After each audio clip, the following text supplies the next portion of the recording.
জুলাই গণ অভ্যুত্থানে সবচেয়ে শক্তিশালী ভাষা ছিল শিল্প।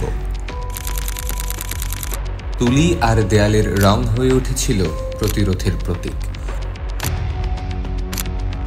দেবাশিস চক্রবর্তীর শিল্প আমাদের দেখিয়েছে সাহস মানে রক্তাক্ত হওয়া, তবুও থেমে না যাওয়া।